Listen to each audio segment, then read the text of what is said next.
नगर परिषदेच्या मतमोजणीला अजून 10 ते 12 दिवस बाकी आहेत आणि त्यामुळे सर्वच पक्षांच्या उमेदवारांचा जीव टांगणीला लागला। आता सगळ्यांच्याच नजरा आहेत त्या ईव्हीएमवर।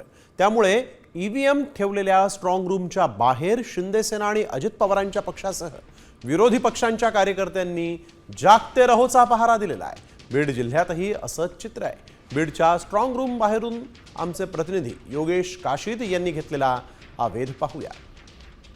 बीड जिल्ह्यातील 6 नगर परिषदेच्या निवडणुकांची मतदान प्रक्रिया पार पडली। मात्र जो निकाल आहे तो 21 डिसेंबरला लागत असल्यामुळे ज्या ईव्हीएम मशीन आहेत त्या स्ट्रॉंग रूम मध्ये ठेवण्यात आलेल्या आहेत आणि बीड जिल्ह्यामध्ये जवळपास 69% जे आहे ते मतदान झालं।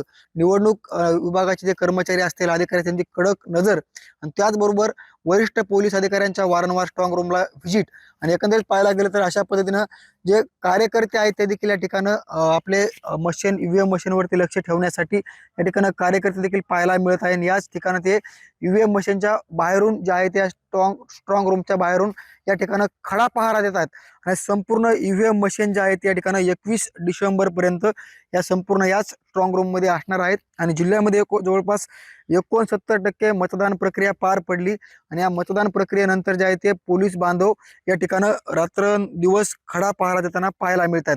मात्र ज्या पद्धतीनं निकाल लागला, ज्या पद्धतीनं न्यायालयानं निकाल दिला आणि त्याच पद्धतीने या ठिकाणी स्ट्रॉंग रूमच्या बाहेर जे आहे ते पोलीस बांधव या ठिकाणी अशा पद्धतीने स्ट्रॉंग रूमच्या बाहेर खडा पहारा देताना पाहायला मिळतात।